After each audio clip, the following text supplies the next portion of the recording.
Hello everyone, that's a new video. Like and subscribe. Enjoy watching. What is a cheat code at your job that only employees would know? Found a vending machine at work that had an odd cheat code. If you put in a $5 bill then selected your choice of beverage, the vending machine would then give you 4/4, dispense your drink and then return your $5 automatically. The entire time I work at that job I kept a $5 bill in my wallet. Never mentioned it to my co-workers. I worked in a customer service type position with a recorded telephone line. You should do what you think is best is code for you should do that, but on a recorded line, I can't tell you to do that. I work at a casino, the cheat code is, don't gamble. I worked at the library. The librarian in charge of the teen center had a policy that every rank and file employee underneath her was empowered to waive up to $50 in fines without asking permission or giving a reason. This was mostly intended to help teenagers who had lost track of some Arthur book when they were 6 and now couldn't get what they needed for high school projects. But we were at liberty to use it for whoever we wished. So, if they say no to waiving your fines at the circulation desk or any other desk, you may just get a yes in the teen center, if you're nice. I changed some adult man's whole life by doing it for him once. He didn't even ask me to. He would always come in to get graphic novels from the teen section but could only read them at the library because he owed $20 in late fees, and that was a lot of money to him. When he asked me if there was any way to get a comic sent over from another branch without placing a hold, which he couldn't do because of his fees, I just took his card and waived the fees. I saw his face change as I gave it back to him and told him what I'd done. Suddenly he was able to read at home at whatever time he wanted. I think about him a lot. Doctor's office here. If you are trying to get in for a sooner appointment, call the office in the morning on days you're available. When patients cancel their appointment on the night before or the same day, we usually have it open because it's such short notice. That's your best shot at getting an appointment really soon. It often works even for providers who have wait lists going out months in advance. Same thing for testing and imaging.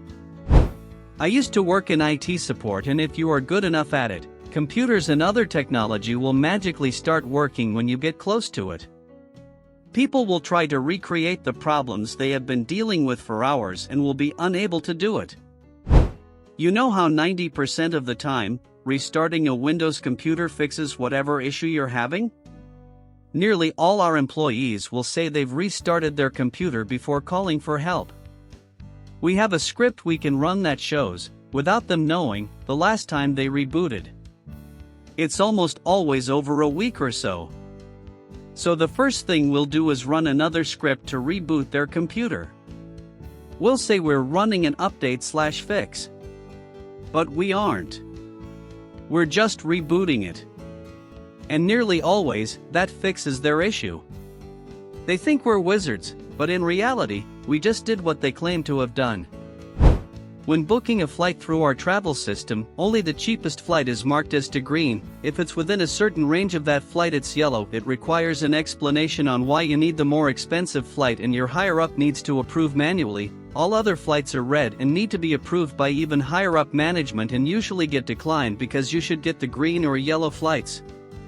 If you want to book one of these red flights, because it's a better connection, better airline, more convenient time, without approval you can just set the search parameters for the departure time to exactly what the preferred flight is departing at.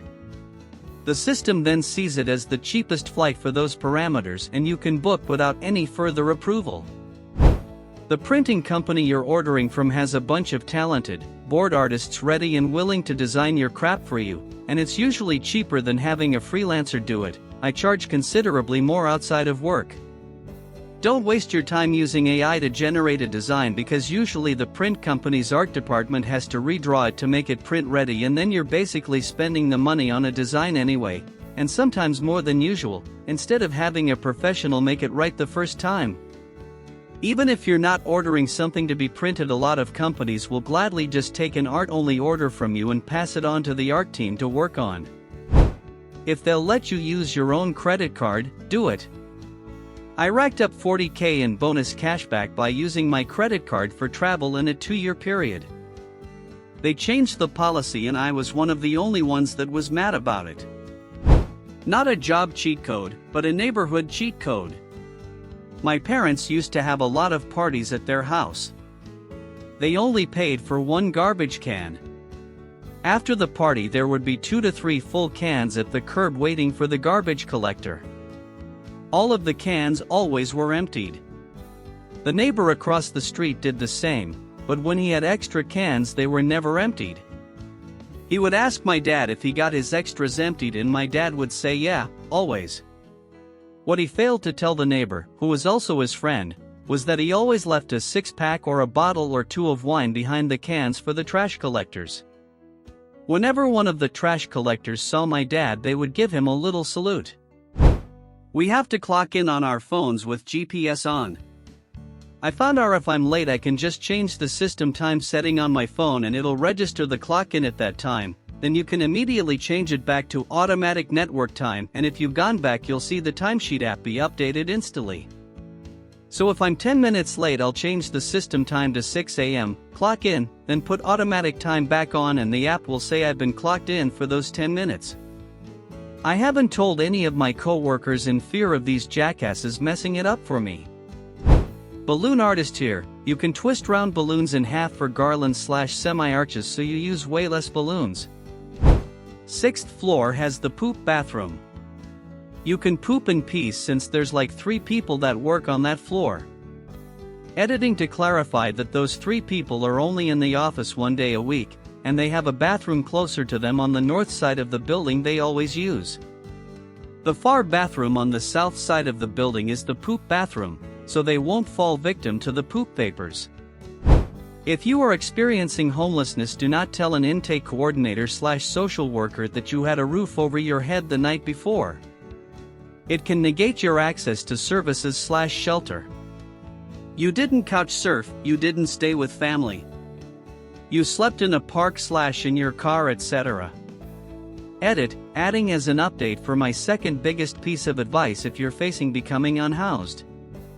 Find any way to maintain a gym membership. You will have access to showers, charging your devices, and a third space. Planet Fitness could save your life. Self-storage. You get your monthly rent raised after a certain amount of time.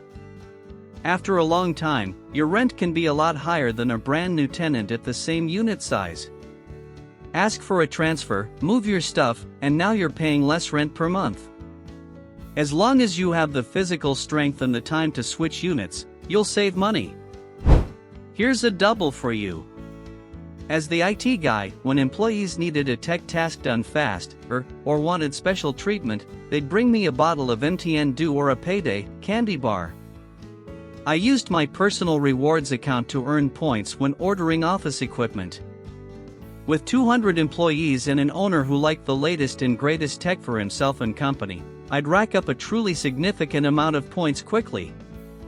I quickly figured out the employees with kids and those less fortunate, so I'd often use points to buy employees home computers and simple computer parts. I worked for a large international company that would pay for meals on the road. Sometimes, when I was arriving home late at night, rather than stopping off a restaurant for dinner and wasting an hour, I would just buy a gift card for the restaurant with the corporate credit card and expense it as my meal. I used to ask for the cards in irregular amounts, i.e. $45.27 rather than round numbers to keep it seemingly legit. We were allowed to spend up to $65 for dinner, so it didn't raise flags. Maybe not just my job, but if you get emailed something by someone you know is busy and you feel the urgency they convey is not warranted, just bounce it back to them asking a simple question in the guise of clarifying something. Buys you anything from a few hours to a few days. As a journalist, here's a cheat code. When interviewing someone important, always ask your most important question twice, once at the beginning when they're prepared, and once at the end when they're relaxed. The second answer is usually more honest and revealing. Also, if someone says no comment to a question, try rephrasing it as a statement instead of a question. People often feel compelled to correct you, giving you the information anyway. I worked for a D2D cable and internet company. In some of their markets their network isn't upgraded and cable signal isn't scrambled. So if you pay for internet from them you can plug the coax cable into your TV and get channels 2 to 99 for free. The company was called Suddenlink Optimum Altus USA. At BK if you order a Whopper Heavy all it comes with extra everything and looks more like the photo. Also being an insider term, they sometimes think you are a secret shopper from corporate and make it extra good. Thank you for watching. Bye bye.